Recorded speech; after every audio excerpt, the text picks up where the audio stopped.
국내에 계신 스픽스 구독자 여러분 안녕하세요. 오창익입니다. 전국이 요동치고 있습니다. 이 요동치는 전국 상황에 능동적으로 대처하기 위해서 스픽스에서 특별 방송을 준비했습니다. 오는 금요일 이재명 대표의 1심 선고 공판을 앞두고 있는데요. 누구보다도 이 사건에 대해서 잘 알고 계신 분, 또 잘 분석해 주실 분, 사태를 정확히 짚어주실 분 모셨습니다. 귀한 손님입니다. 이건태 더불어민주당 국회의원 이 자리에 모셨습니다. 어서 오십시오. 네, 안녕하십니까. 네, 아니 이 의원님 스픽스에 처음이시라고 그래가지고 제가 깜짝 놀랐는데 저희가 많이 잘못했습니다. 아이고, 네. 불러줘서 고맙습니다. 네, 영광입니다. 예. 네. 지역구 의원이시죠? 지금 부천시 병. 그러니까 경기도 부천시 병. 예. 우리 부천 시민 여러분 잘 들어주시기 바랍니다. 일단 하여튼 본론부터 잠깐 말씀드릴게요. 금요일 오후 2시에 1심 선고가 있죠. 그렇습니다. 그게 예. 뭐 이재명 대표가 연루되었다고 지목된 사건이 여럿인데 그 중에 하나 공직선거법 위반 선고인데요. 검찰이 구형한 게 징역 2년이었습니다. 예. 적당한가요? 그 말도 안 되죠. 말도 안 됩니까? 네.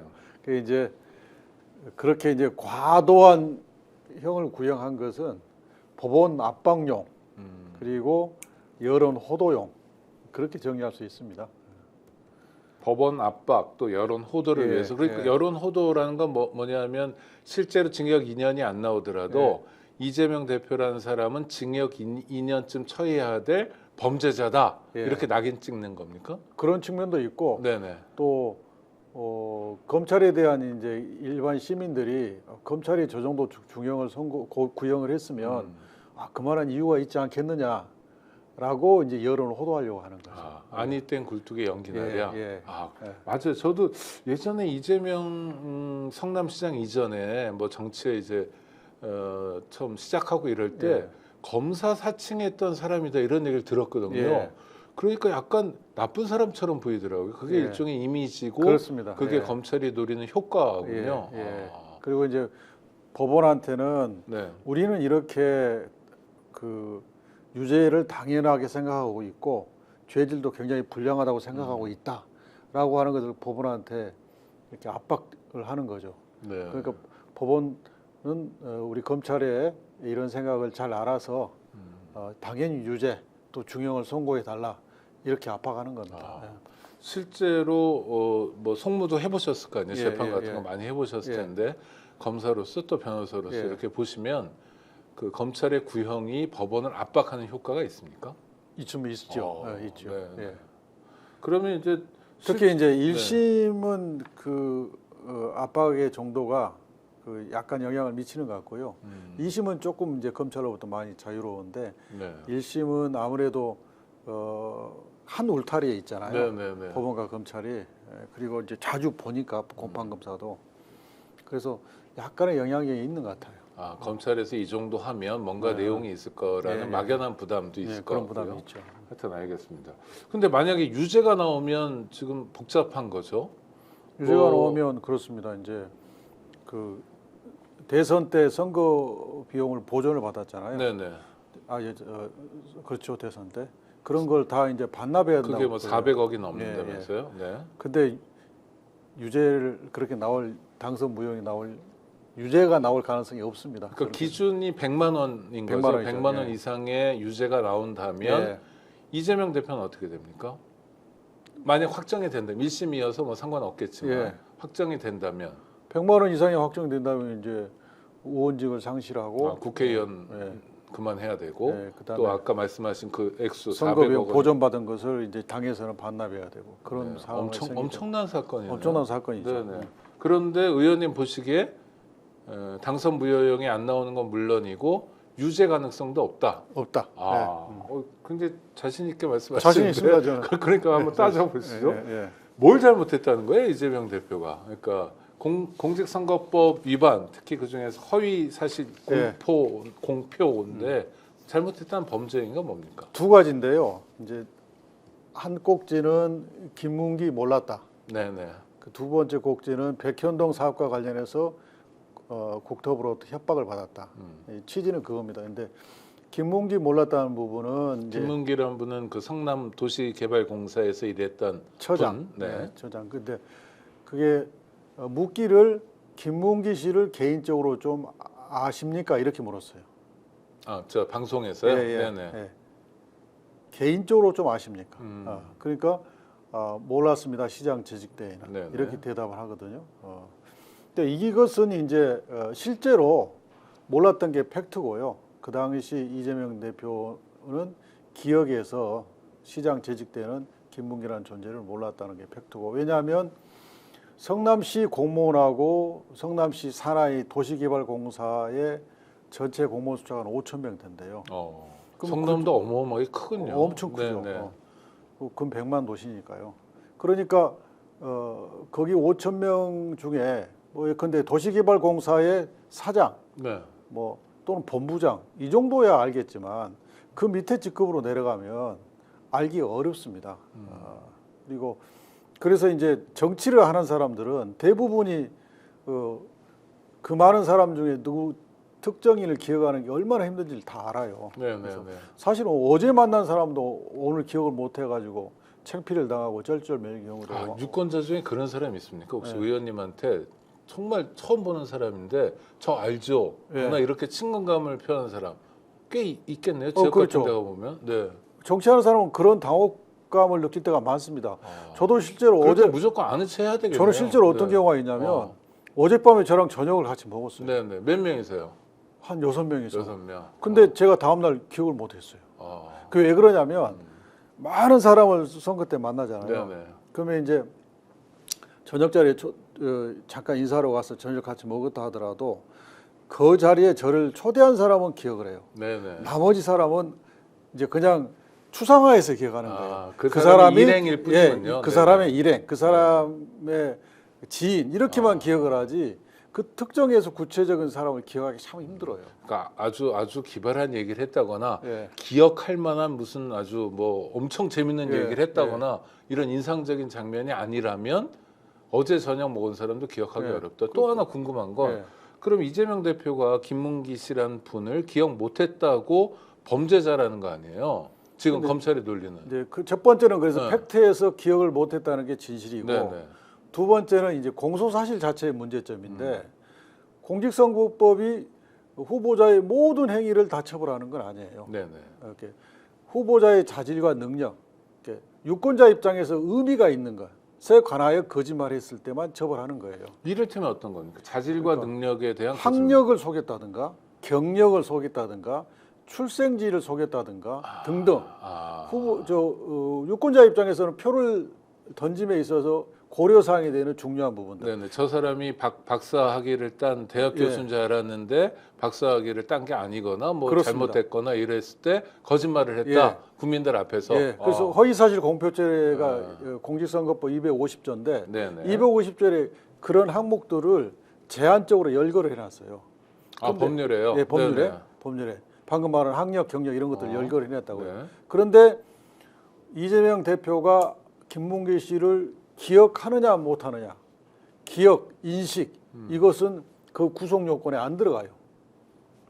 아니, 일반적으로도 그럴 것 같은데 일반적으로도 내가 누군가를 기억 못했다고 형사처벌 받으면 곤란할 것 같은데요. 그렇죠. 기억을 처벌하는 법은 없어요. 기억을. 그래서 이것은 구속 요건 해당성이 없기 때문에 그 자체로서 무죄인 거예요.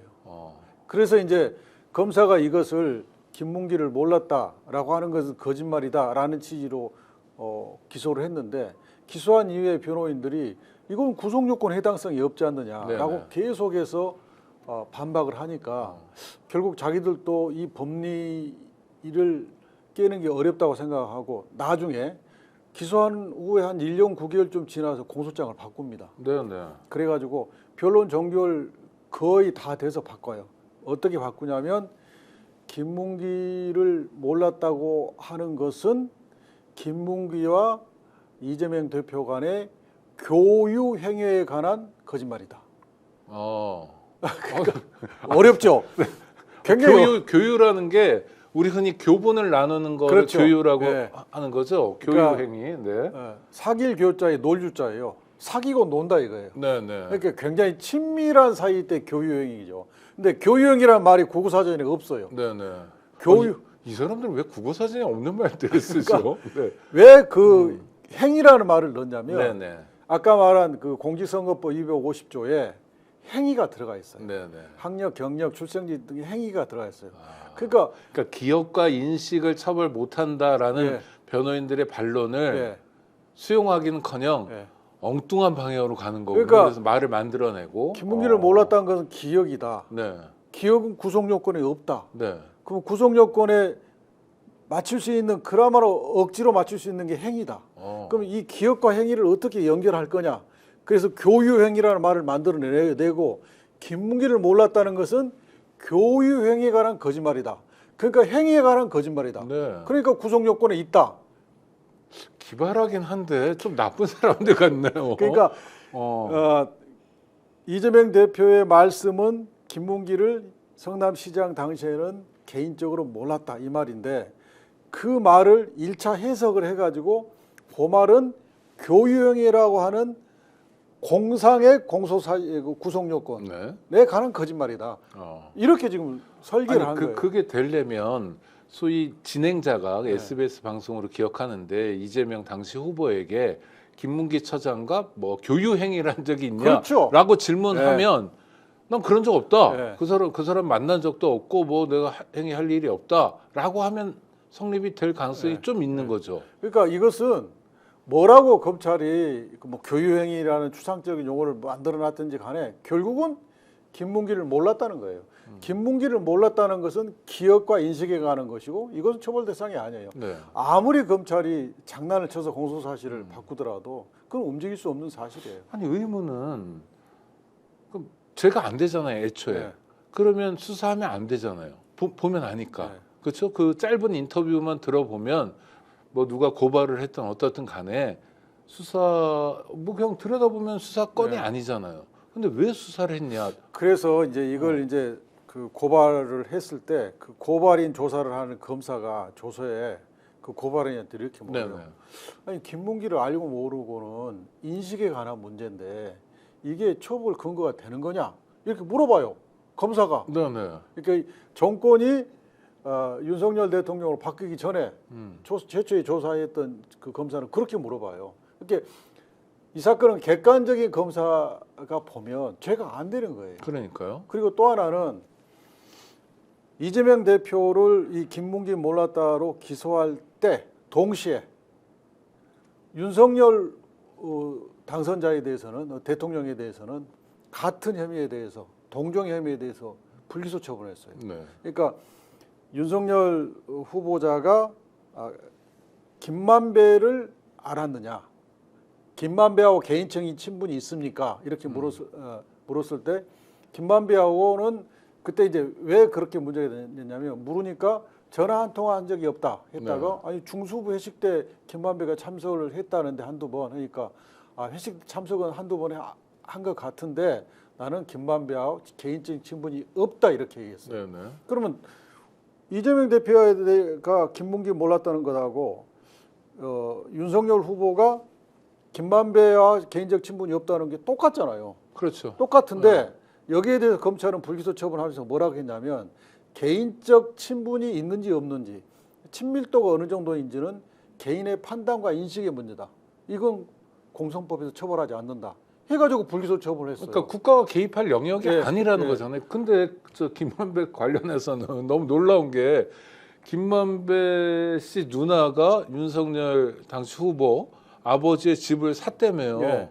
모를 리 없잖아요. 또 법조에 그 기자 오래 했던 사람이 윤석열이라는 사람 모를 가능성도 굉장히 떨어지고 그래도 아예 그래서 무혐의 처분으로 끝났는데 똑같은 유형의 범죄 사실에 대해서 같은 시기에 윤석열 후보에 대해서는 불기소 처분하고 그 법리도 인식과 판단은 처벌 대상이 아니다 해서 하고 여기는 이재명 대표에 대해서는 김문기 몰랐다 인식과 기억 판단의 문제인데 이걸 기소하고 아니 그럼 사람이 누구냐 고발당한 사람이 누구냐에 따라서 법리나 검찰의 태도가 바뀐다는 걸 명확히 보여주는 명확하게 거예요? 보여주는 거죠. 이거 말도 안 되는 기소예요. 그래서 법원이 인권의 최후 보호로인 법원이 행정부의 불법과 부당을 통제하고 심판해야 할 법원이 무죄를 선고해서 이 무도한 검찰 독재 정권에 대해서 이건 아니다. 너희들 잘못했다. 이렇게 선언해 줘야 돼요. 아, 그러니까 지금 그냥 우리가 뭐 라디오나 이런 거 들어보면 국민의힘 의원들이 나와가지고 뭐 이재명 대표가 80만 원 받을 거다, 네. 100만 원 받을 네. 거다 이런 얘기를 막 하잖아요. 네. 이건 그냥 하는 얘기고 법리로만 적용한다면 100% 무죄다 이런 차원의 그렇습니다. 말씀이시군요. 예, 예. 그냥 그 사람이 법조인이라면 예. 법을 안다면 예, 상식을 그렇습니다. 예. 안다면 그리고 이제 또 하나가 아까 두 꼭지라고 그랬잖아요. 네. 하나가 이제 백현동, 백현동 네. 사업과 관련해서 국토부로부터 협박을 받았다. 이제 이게 주 요지의 공소 사실인데 이제 백현동 사업은 이제 우리 청취자들이 잘 모르실 거니까 성남시 백현동에 그 약간 산등석이 위에가 항공식품연구원이라고 하는 국가 기관이 있었어요. 네네. 근데 이게 노무현 대통령께서 이제 그 공공기관 지방 하방 정책을 강력하게 네네, 취하시잖아요. 했죠. 네. 박근혜 정부도 그걸 받았어요. 그래서 네. 박근혜 정부도 그걸 강하게 했거든요. 어. 근데 그때 성남시에는 공공기관이 5개가 있었습니다. 이 5개를 다 이제 지방으로 이전하는 조치를 했고, 성남도 수도권이니까 지역으로 보내라. 그렇습니다. 예. 네네. 그때 이제 제 기억으로는 LH, 가스공사, 그다음에 한국식품연구원 5개가 있었는데 4개는 이게 박근혜 정부 전에 노무현 대통령 때도 추진됐고 박근혜 정부 들어서도 추진됐으니까 한 2013년까지는 한 4개는 대충 해결이 됐어요. 네네. 그러니까 2014년대 들어서 이제 항공식품연구만 남아가지고 이게 땅에 잘 안 팔리고 그래서요. 남아서 이게 이제 문제가 됐는데 그래서 이제 식품연구원을 내려 보내라고 박근혜 대통령과 그 당시 국토부에서 강력하게 푸시를 했어요. 푸시를 당한 사람은 이재명 성남시장. 예. 네. 그래서 이제 이 문제하고 관련해서 국감 때 대선 직전에 있었던 국정감사 때 경기지사로서 질의에 답을 한 거예요. 네. 그러면서 했던 발언을 가지고 공직선거법 허위사실 공표로 기소를 한 겁니다. 근데 이재명 당시 경기지사가 뭐라고 이제 국감 때 답을 했냐면 그때 5개 공공기관이 있었다. 그런데 국토부에서 혁신도시법에 보면 국토부가 요구하면 지방자치단체가 들어줘야 되는 의무조항이 있다. 이걸 가지고 요구를 하면서 안 들어주면 직무유기 이런 걸 가지고 협박을 했다. 이렇게 답을 했어요. 이게 이제 전반부예요. 전반부. 네네. 이것은 5개 공공기관에 관해서 설명하면서 이 발언을 하셨고 후반부에는 그런데 이제 나머지 4개는 대충 해결이 됐고 백현동에 관해서는 백현동과 찍어서 요청을 했고 공문을 보냈다. 그런데 이때는 국토부가 법률에 의해서 요청했기 때문에 들어준 것이다. 그 요청을 우리가 받아들인 것. 이렇게 대답을 했어요. 근데 검사는 뭐라고 기소를 했냐면 그러니까 그 협박, 그다음에 혁신도시법에 의한 의무조항 이 얘기는 5개를 포괄해서 얘기를 할 때 말씀하신 거고 네. 백현동에 대해서는 혁신도시법 의무조항이나 협박은 아예 말씀을 안 하셨어요. 그런데 검사는 백현동 사업과 관련하여 혁신도시법에 의해서 의무조항에 의해서 요구를 하니까 어쩔 수 없이 들어줬다. 이렇게 거짓말했고 또 백현동 사업과 관련해서 국토부로 협박을 당했다고 거짓말했다. 이렇게 한 거예요. 네. 그러니까 혁신도시 짜집기를 했군요. 그렇죠. 짜집기를 한 겁니다. 백현동에 대해서는 혁신도시법 의무조항 얘기를 하신 바가 없고 네네. 백현동에 대해서는 협박을 당했다고 얘기한 바가 없어요. 그런데 앞부분 전단부 5개 공공기관 이전에 가는 포괄적 말씀을 하실 때 했던 말을 백현동에 가서 했던 말로 짜집기 해가지고 기소한 거예요. 그게 누군가 고발을 한다면 그럴 수 있잖아요. 뭐 인식에 오류가 있을 수도 있지만 국정감사 자리였다면서요. 그럼 앞에 했던 얘기, 뒤에 했던 얘기, 과정 이게 다 나올 거 아닙니까? 녹화물이 다 있고. 그런데도 수사를 하고 기소를 했다고요? 그래서 백현동과 관련해서 이건 기소기 때문에 그것은 팩트가 아니에요. 공소사 자체가 팩트가 아니에요. 네네. 이재명 대표는 이재명 당시 경기지사는 국감장에서 백현동과 관련해서 혁신도시법 의무조항 얘기한 바가 없고 협박당했다고 말한 바가 없어요. 네네. 그렇기 때문에 그건 기소 자체가 팩트가 아니고 가사 이제 협박당했다고 말을 했다 하더라도 왜 그런 발언이 나왔냐면 그때 백현동이 자연 녹지거든요. 네네. 그러면 이 땅이 팔리려면 땅이 산 사람이 구매력이 있어야 되는데 그러려면 아파트를 지을 수 있어야 되잖아요. 그렇죠. 그래서 아파트를 지을 수 있는 땅으로 용도 변경해달라고 박근혜 대통령과 국토부가 강력하게 요구를 했어요. 공문을 제기하고 4번인가를 보내요. 네네. 그리고 국토부 국장이 성남시를 직접 방문해서 쪼고. 국토부 국장이 지방 기초단체에 오는 거는 이례적인데요. 매우 이례적이죠. 매우 이례적이죠. 뭐 그거 압박 맞네요. 국토부 국장이 광역 단체장도 아니고 그러니까요. 단체도 아니고 지방시를 방문해가지고 안 쪼았단 가죠. 말이에요. 네. 그다음에 시 공무원들을 국토부로 불러요. 그래가지고 2-3번 또 회의를 하면서 쪼아요. 뿐만 아니라 총리실에서 매년 공문을 보내는데 그 공문의 내용은 이겁니다. 국정과제 또는 대통령 지시사항 이행에 안 따르는 자는 문책하겠다. 거기 안에 직무유기라는 표현이 있어요. 네네. 이걸 받아보고 성남시 공무원들은 당연히 압박을 느끼죠. 그럼요. 그 압박을 내가 이걸 안 들어주면 내가 징계당할 수도 있다는 협박으로 느낄지 센 압박으로 느낄지 그냥 압박으로 느낄지 그건 개인마다 평가의 문제잖아요. 그러니까 징계도 있지만 또 형사처벌 대상 되는 거 아니냐라고도 그래, 느낄 수 있잖아요. 그래서 그걸 가지고 이재명 대표는 협박을 당했다고 표현했다 하더라도 그것은 아까 말했듯이 인식과 평가와의 문제이기 때문에 공직선거법의 처벌 구속 요건이 없어요. 아니 또 하나 궁금한 건 경기도 국정감사에서 이야기한 게 왜 공직선거법 위반이 됩니까? 그 굉장히 중요한 포인트인데 네. 이제 국정감사의 발언은 국회 증언감정법의 규율 그러니까요. 대상이에요. 네. 국회 증언감정법에 보면은 이 법에서 위증한 자는 이 법으로 처벌한 것 외에는 이 법의 발언에 국회 증언감정법에 따른 발언에 대해서는 이 법에서 처벌한 것 외에 다른 법에서 처벌 못한다고 되어 있어요. 네. 그러니까 국회에서 어떤 위증을 했다.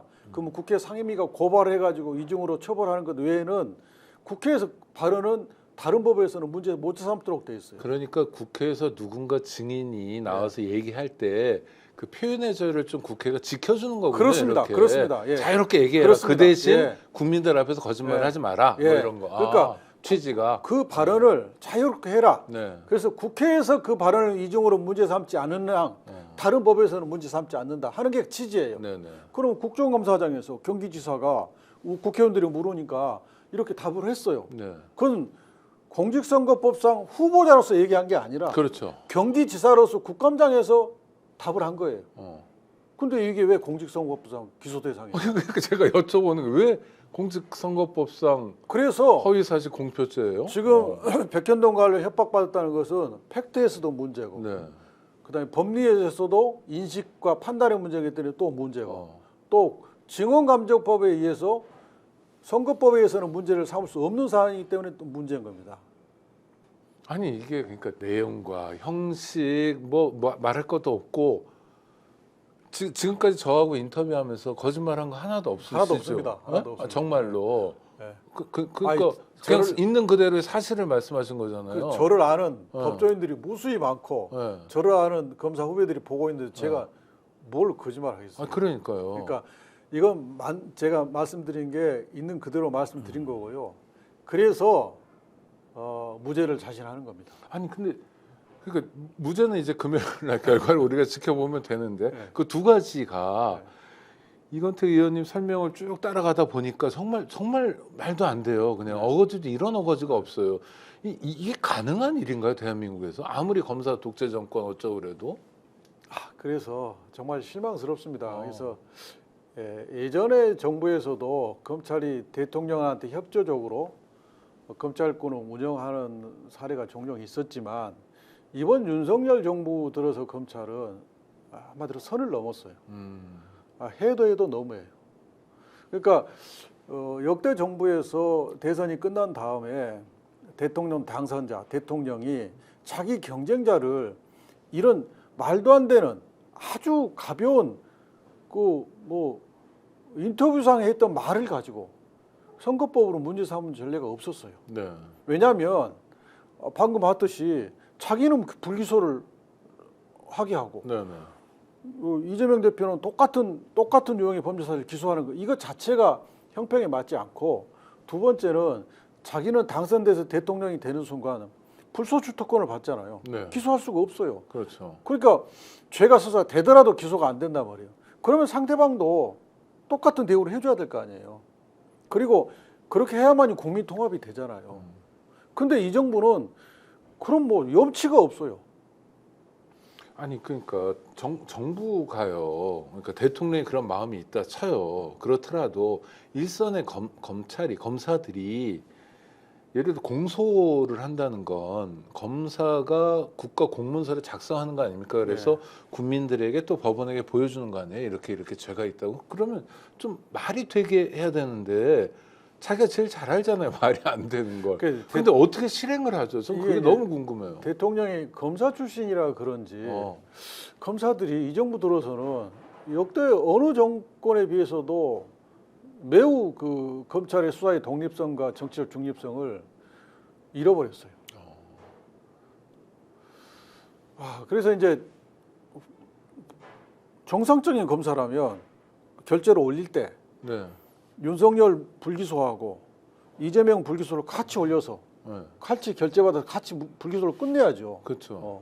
근데 이건 불기소고 이건 기소고 이런 결정이 세상에 어디 있어요? 그거를 어떤 공무원이 예를 들어 법리를 오해하거나 좀 법 해석을 잘못하거나 해서 결과적으로 야당 대표에게 불리한 기소를 한 게 아니라 다 알면서 너무 잘 알면서 일부러 한번 골탕이라도 먹어봐라, 한번 낙인이라도 찍어보자 이라는 거잖아요. 그렇게밖에 볼 수 없죠. 와, 아니 근데 대한민국 공무원인데요. 그러니까 검찰의 기소권은 정말 이게 무거운 고난입니다. 한 번 기소를 당하면 법원은 무조건 재판을 해야 할 의무가 생겨요. 법원으로서. 네네 그렇죠. 그러니까 일단 기소가 되면 재판을 열어야 되고 재판이 열면 검사한테 입증할 기회를 법원으로서 충분히 부여해야 돼요. 그러니까 그 기소를 당한 피고인 입장에서는 오랜 기간 동안 검사의 기소를 방어하기 위해서 변호인 선임해야지, 시간 낭비해야 되지, 엄청난 희생을 치르거든요. 그래서 그렇게 해서 또 무죄 판결을 받더라도 검사가 일단 기소하면 온갖 언론에서 기소가 마치 진실인 것처럼 다 보도를 해버리잖아요. 이재명 선거법 위반, 이재명 선거법 위반 이런 게 대중에 각인돼 버리죠. 그 검사가 저렇게 할 때는 다 이유가 있겠지. 아닐 땐 굴뚝에 연기 나겠어. 이렇게 많은 국민들이 인식을 해버리고. 그러면 의원님 지금 그러니까 기소를 당한 사람 나중에 이제 피의자 피고인이 되잖아요. 피고인이 당하는 고초를 말씀하셨는데 변호사로서도 일해 보시면서 보면 어느 정도 고초입니까? 예를 들면 비용 같은 것도 많이 쓰고 또 뭐 시간 뺏기고 이런 게 어느 정도인지. 선거법을 기소 안 했어야 되는데 기소해서 그러면 이재명 피고인이 안 받아도 될 고통을 받게 되는 거잖아요. 지금 이제 이재명 대표 같은 경우에 중앙지법에 기소된 게 대장동, 위례, 성남FC, 백현동, 그 다음에 위증교사, 공직선거법, 수원지법의 쌍방울 대부 송금 사건. 총 7개가 기소가 돼 있어요. 현재. 그런데 대장동, 위례, 성남FC, 백현동은 한 건으로 묶여 있어요. 병합이 됐어요.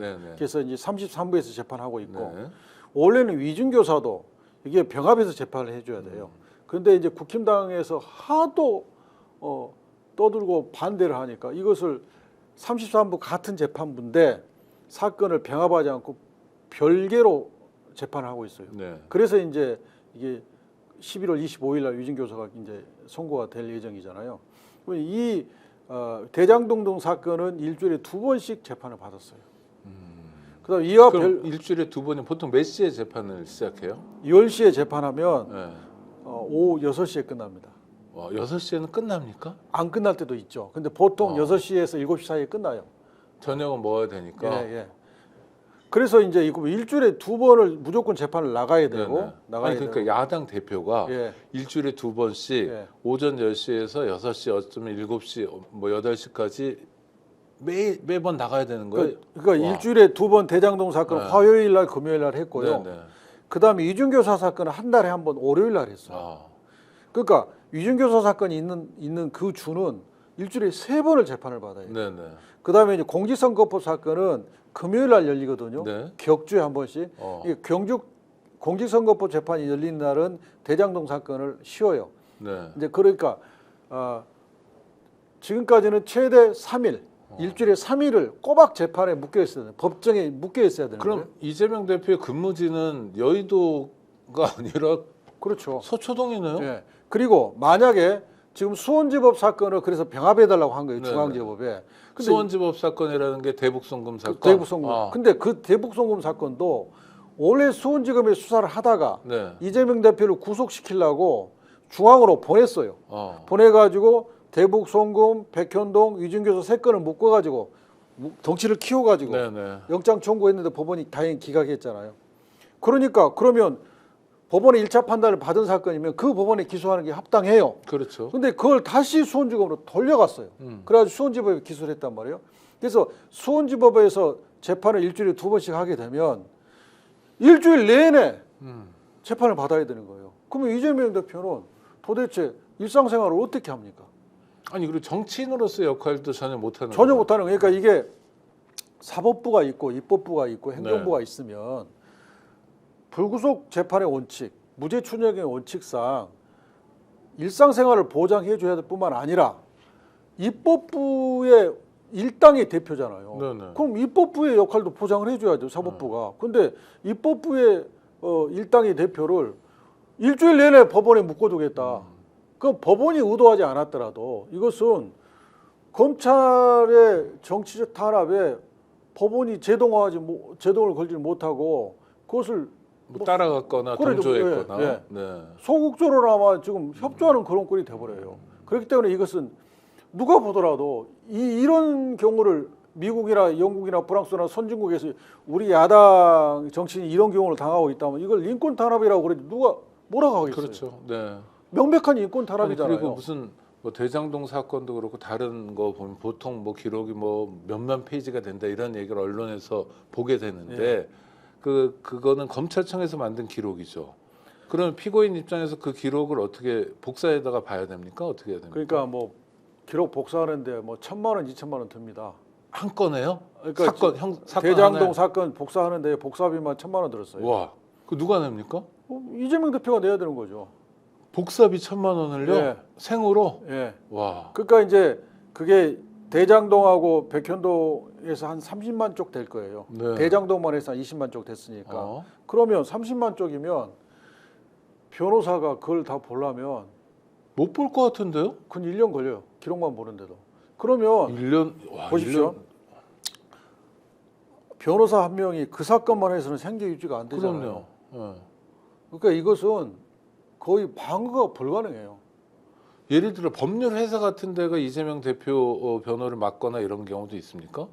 그렇게 할 수는 없어요. 워낙 비용이 비싸서. 그래서 그러니까 감당이 안 되니까. 그러니까 최소 비용으로 선임을 하려면 변호사 숫자를 최대한 줄이고 그리고 최대한 싼 변호사. 아니 무슨 독립운동하는 것도 아니고 와. 그러니까 굉장히 힘든 겁니다. 그래서 이렇게 얘기하잖아요. 아니 재판 받으면 되지 떳떳하면 그건 너무나 현실을 모르시고 하시는 말씀이에요. 너무 그 간단하게. 시간과 돈을 어마어마하게 뺏고 사회적 평판은 땅에 떨어뜨리고. 그렇습니다. 예. 그럼 검찰은 지금까지 의도에 성공했다고 볼 수 있네요. 성공이다고 볼 수 계속 있죠. 논란을 예, 만들어내고. 예. 그러니까 그 많은 선입견 그 비판적 시각, 그 많은 시간, 그 많은 물량을 감당해 가면서 그렇다고 해서 이재명 대표가 거기에 대해서 막 거세게 항의하는 이런 것도 없었잖아요. 그냥 꿋꿋이 참고 온 거예요. 거세게 항의하면 또 자기 사건이니까 자기 사건 가지고 뭐 방탄한다 이런 얘기 할 거 아닙니까? 그러니까 예컨대 수사하고 기소했을 때 이재명 대표가 조목조목 뭘 이렇게 얘기하잖아요. 네네. 그러면 그게 나중에 본인한테 또 족쇄가 돼서 올 거거든요. 그러니까 검찰이 기소해서 공소장을 낼 때까지, 그다음에 증거를 다 제출할 때까지 그 수모를 다 참고 온 거예요. 지금까지 그 세월을 다 보낸 거예요. 아니 근데 그거를요. 그 수모가 윤석열 대통령 취임을 기준으로 하면 정확히 2년 반이잖아요. 그거 어떻게 버텨요, 사람이? 그러니까 대단한 정신력이죠. 정말 대단한 정치. 옆에서 보기에 예, 그렇습니까? 저는 못 버티. 아니, 그러니까 난 정치를 안 하든지 차라리 뭐 아니, 어떤 분들은 정말 아주 극단적인 선택으로도 내몰리잖아요. 내몰리죠. 수사 잘못 받으면 우리가 그런 분들 많이 알고 있잖아요. 이게 보통 참고인 아무리 기가 센 참고인도 검찰에서 부르면 나오라고 전화 받은 때로부터 나가서 조사 받을 때까지 하루 종일 그 생각만 해요. 뭐 1, 2kg씩, 3, 4kg씩 빠지고 그러세요. 보통 가만히 있어도 걱정이 돼가지고 네네. 참고인도. 근데 이 많은 7건이나 기소를 당하고 지금 또 수사한다고 그러잖아요. 뭔가를. 잠깐. 그러면 7건 기소를 당했는데 이재명 대표가 그게 끝이 아닐 수도 있다 이 말씀이에요? 또 뭔가를 할 수도 있죠, 검찰이. 이런 식으로 그냥 아무거나 만들면 되니까 짜집기 하고 뭐 조작. 근데 지금 그래서 검찰한테는 수사권을 이제는 뺏어야 돼요. 검찰이 수사권을 더 이상 가지고 있을, 그러면서도 정치적 독립과 수사의 독립을, 정치적 중립과 수사의 독립을 유지할 능력이 없어요, 검찰한테는. 그러니까 검찰이 사건을 조작했다라는 말씀이잖아요. 그러면 조작을 하면 그래도 엉성하게라도 이게 이재명 대표가 범죄를 저질렀다고 입증하기 위해서 뭐 차려놓을 거 아닙니까? 반찬 같은 걸. 아까 말씀하신 것처럼 본질은 아주 간단한 SBS에서 한마디고 국정감사에서 했던 2가지 대목이 이야기지만 그걸 가지고 주변을 막 차릴 거 아니에요. 재판에 그런 식으로 할 거 아닙니까? 어떤 식으로 합니까? 뭐 무슨 증언들을 받아내나요? 뭐 아니면 어떻게 하나요? 예를 들어 선거법 위반 같은. 이 선거법 위반은 김문기를 몰랐다고 하는 SBS 인터뷰 그 영상 하나 가지고 기소한 거죠. 아니 그러니까 그런데 재판 과정에서 그거밖에 없어요, 검찰이. 이제 그러면서 뭔가 주변에 음식을 차리지 않냐는 이러이러한 걸 볼 때 김문기를 이재명 대표가 알았을 것이다라고 하는 증거들을 막 만들죠.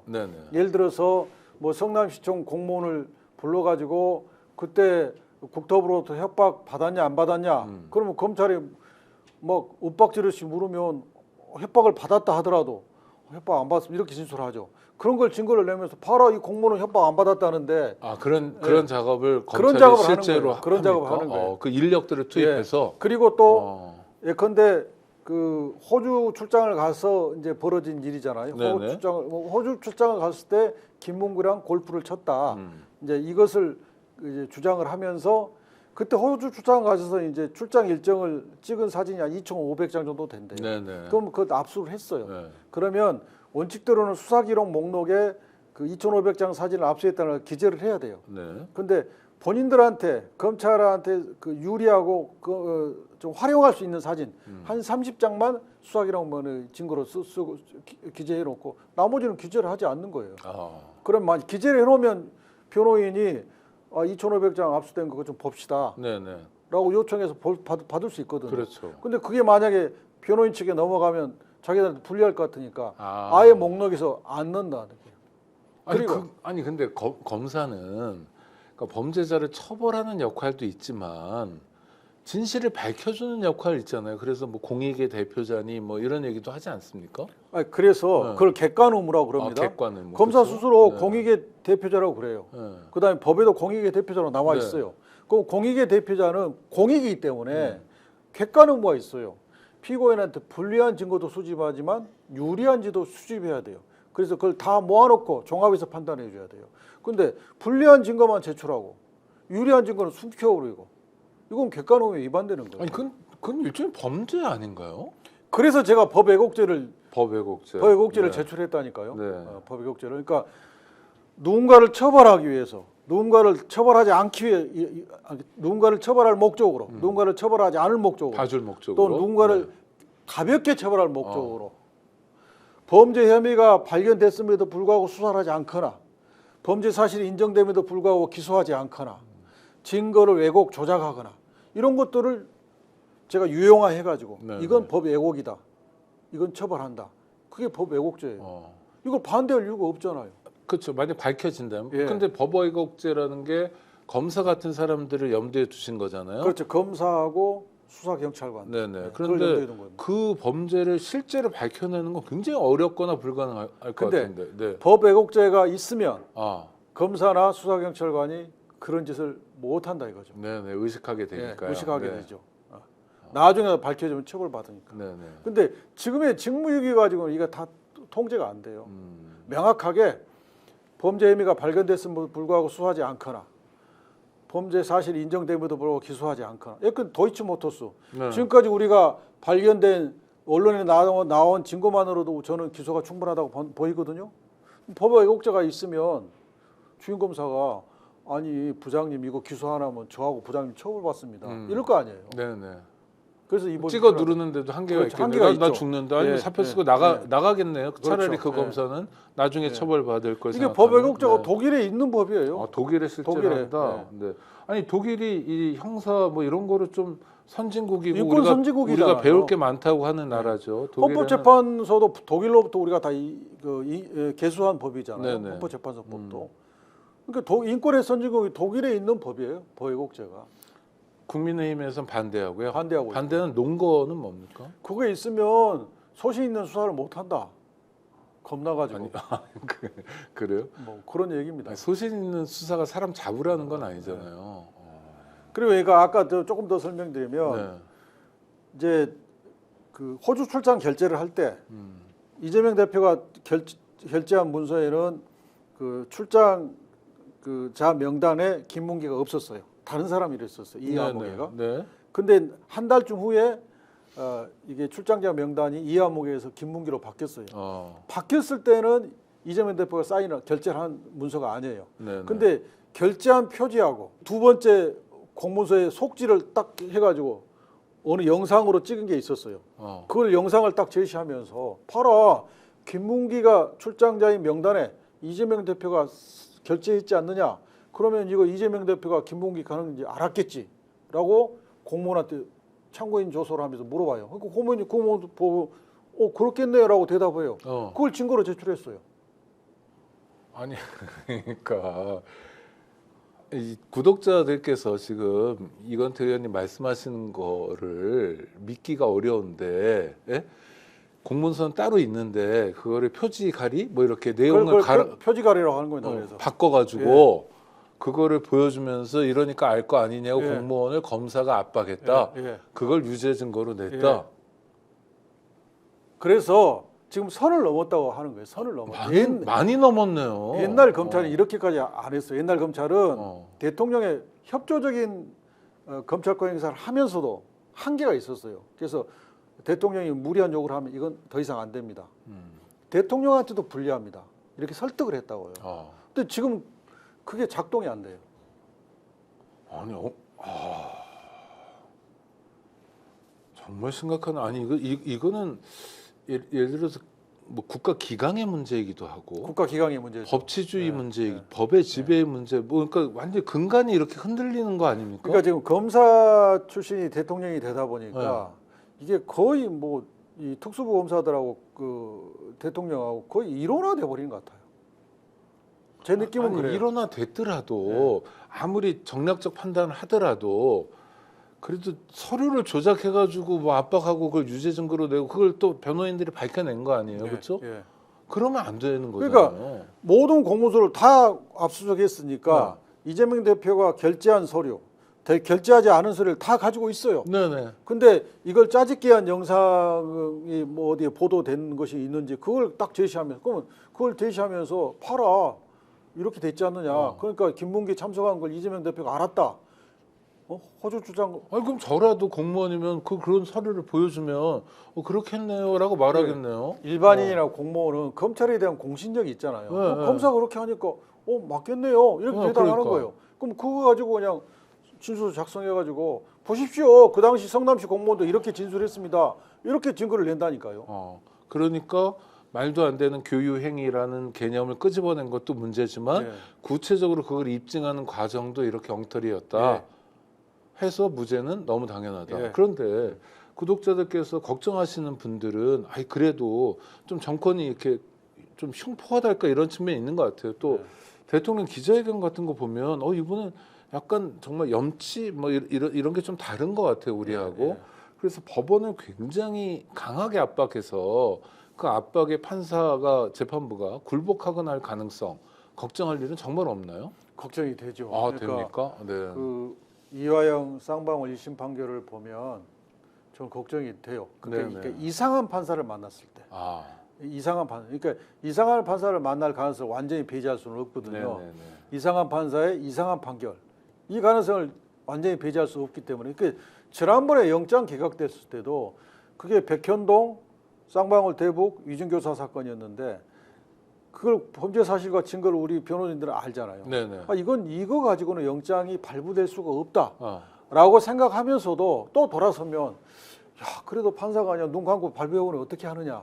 아, 모른 척하고. 그렇죠. 그런 불안감이 있죠. 네네. 이번에도 그런 불안감은 있죠. 그러나 그런 불안감을 갖더라도 야 그래도 제대로 된 판사가 훨씬 많으니까 그래도 법리와 증거에 의하면 이건 무죄가 당연해라고 또 이제 안도하고 네. 또 돌아서서면 야 그래도 그런 판사가 있으면 어떻게 하냐 이런 불안감이 있긴 하죠. 그래서 이번에 우리가 100만 명 넘게 이제 무죄 탄원 서명을 했잖아요. 네네. 이게 그런 의미가 있는 거예요.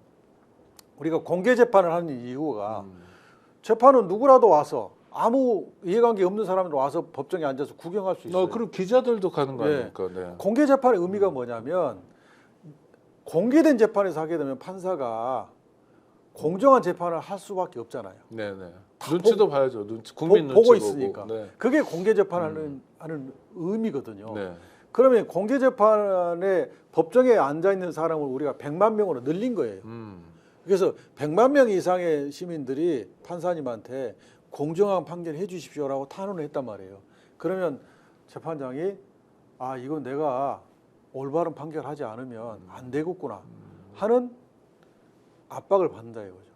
그다음에 또 하나는 판사님 비록 이 무도한 정권이지만 공정한 판결했을 때 우리 이 시민들이 판사님의 용기 있는 판결을 지지하고 있으니까 판사님이 불이익 당할 염려 없습니다. 올바른 판결해 주십시오. 그러니까 올바른 판결을 촉구하는 의미 또 판사님한테 올바른 판결을 했을 때 불이익이 없을 거다. 우리 시민들이 당신을 지켜준다.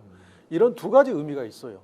근데 뭐 어제부터인가 진종호 의원 국민의힘 네. 뭐 법원 앞에 가서 법원 그 공판을 생중계해라 뭐 이런 1인 시위도 한다는데 이 문제는 어떻게 봐야 될까요? 그러니까 공판 생중계는 이제 생중계 자체가 재판의 공정성을 해치는 것이기 때문에 그렇습니까? 그렇죠. 네.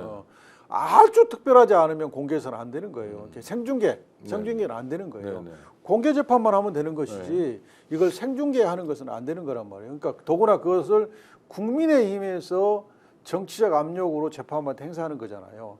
이것은 그 공당으로서 사법부의 독립을 해치는 행위를 하고 있는 그러니까 거예요. 무죄가 나오더라도 안 된다 이런 그렇습니다. 건가요? 그렇습니다. 네. 왜냐하면 그 공판을 생중계하는 것 자체가 낙인을 찍어버리니까 그런 건가요? 그리고 이제 거기 앞에서 재판받고 있는 모습을 네. 앞으로 이제 대선 후보가 될 가능성이 매우 높은 분인데 네. 그걸 지켜가지고 하면 정치인한테 좋을 게 하나도 없는 장면이죠. 박근혜, 이명박 그렇죠. 전 대통령이 피고인석에 앉아 있는 것처럼 이재명 대표가 피고인석에 앉아 있는 장면을 반복해서 내보내게 되면 우리가 선거 운동이 되겠네요. 그렇죠. 상대방은 되는 거죠. 네네. 그리고 그런 생각.